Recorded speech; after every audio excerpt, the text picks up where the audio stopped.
Pastor Matt and Miss Alina, and we are here with week number 15. You need 3 hands to count how many weeks we have been apart from you. Mm-hmm. Can you believe that?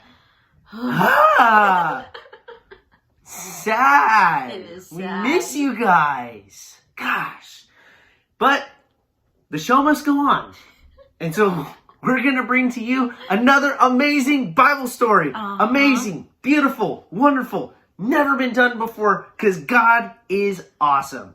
This week, we're learning about one of Miss Alina's favorite Bible characters.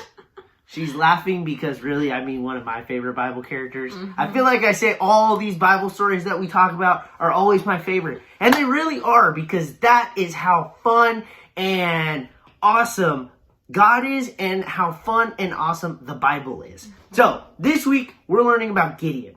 And the thing about Gideon, a little bit of backstory about Gideon, is he not only was born into the weakest tribe of Israel, but he himself was the weakest of the weakest tribe, because he was the youngest. So, he literally was the weakest of the weakest. But God still wanted to use him. God wanted to use him to tear down all the idols that were plaguing Israel at the time, and he wanted to use him to deliver Israel from the Midianites. Gideon is an amazing Bible character that we can learn so much from.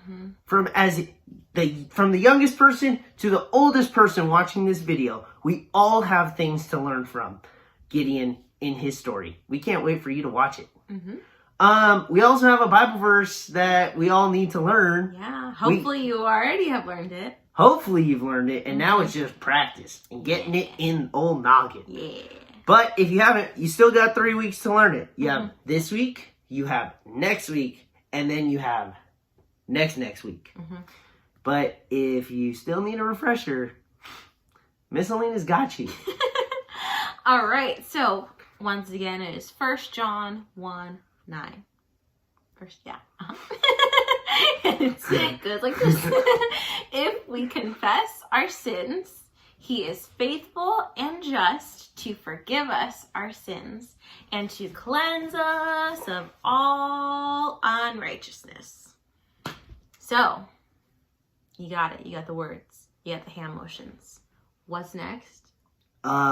You have to take a video and send it to us so that you, can get BK bucks. Yeah. Yeah. BK bucks. So, get someone to record you saying the verse along with the hand motions. You're going to email it to us at bridgekids4sq@gmail.com. And then we're going to look at it and we'll be so proud and be like, oh my gosh, look, they memorized the Bible verses.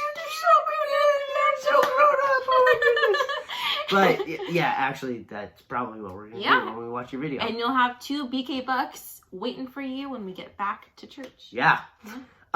This week's family activity. So, just like Gideon knocked down all the idols, we want you to knock down some plastic cups. Yeah. So, if you don't have some, maybe you can get some, or you can get creative. Use plastic water bottles. Plastic water bottles. Maybe you have like big Lego blocks that you can throw at. Yeah, almost empty bottles of shampoo. Yeah, stack shoes on top of each other. However you want to do it, get creative. But you're going to make a stack and you're going to throw stuff at it to knock it down. It's kind of like a carnival game or a game that you would like play at a circus or something like that. Or a carnival. In a circus, you go and watch stuff. Anyways. Fair. Yes, fair. That's what it is. That's fair. So, you're going to stack up stuff, and you're going to throw it at it, and you're going to knock it down, and you're going to be like Gideon, knocking down the idols.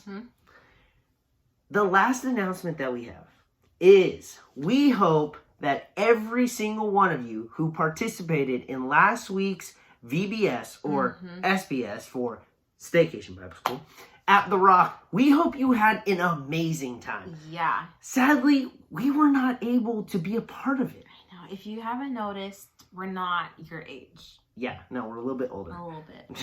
Just that. But we want to know how it went. So parents, if your child has, or your student has been talking about this amazing, beautiful, wonderful opportunity that they had the last week in VBS, we want to know about that. Yeah, maybe it's a new Bible story or an awesome craft, a cool game. Or they like met a new friend or a new character or a new Bible point that they learned. Yeah. Whatever it is, we want to know about that and we want to share in that victory because that is so awesome. And that is what BK is all about. Learning the Bible and getting excited about the Bible.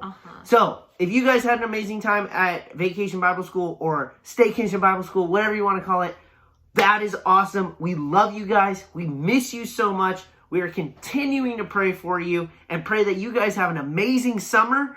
And like always, we will see you next week. Happy Caroline! Bye!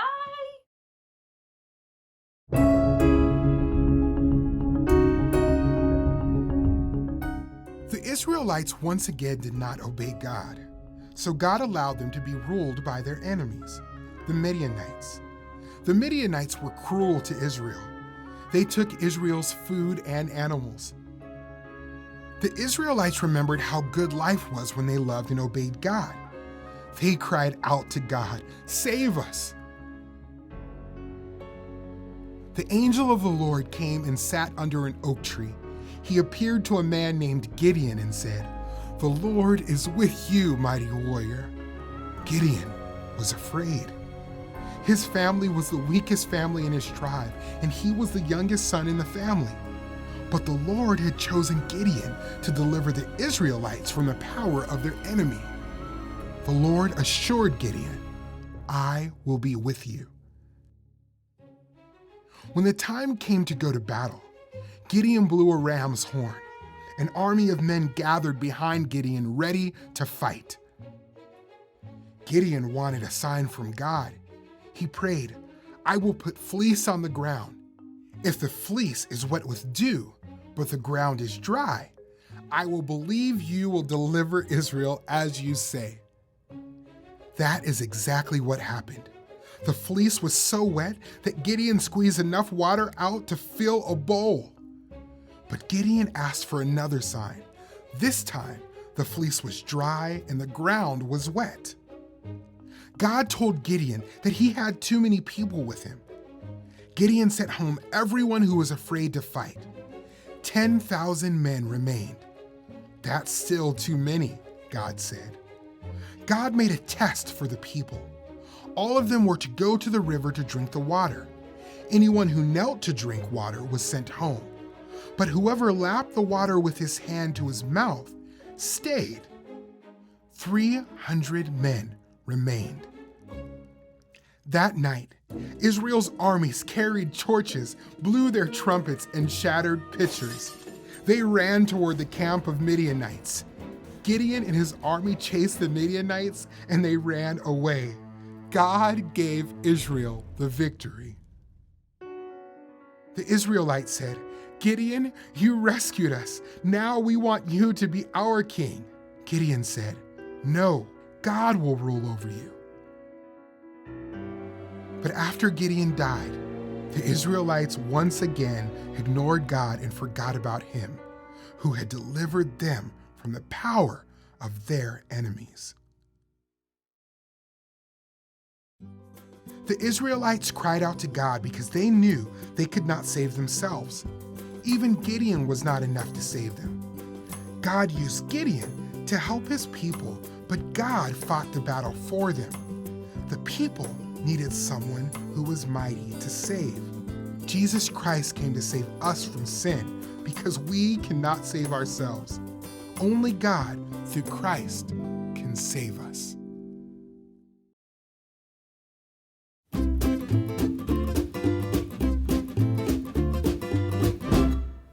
Hey there, I'm Pastor Brian, and it's time for Questions from Kids.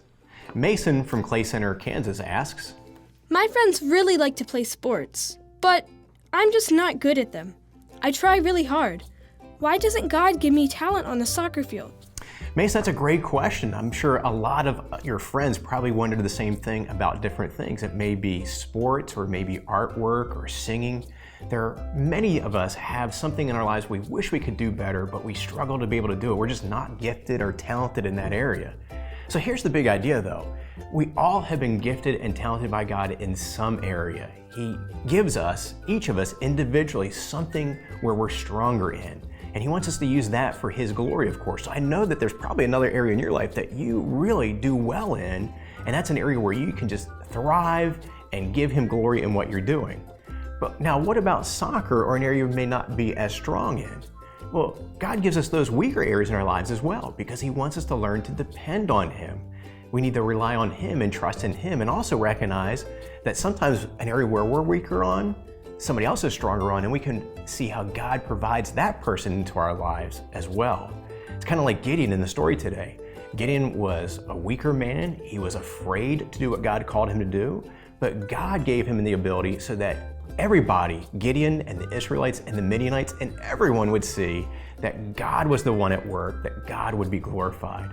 And so let me encourage you, find a way that you can glorify God in everything you do. If it's on the soccer field, by trying as hard as you can, continuing to learn, continue to practice, and give God glory in your effort.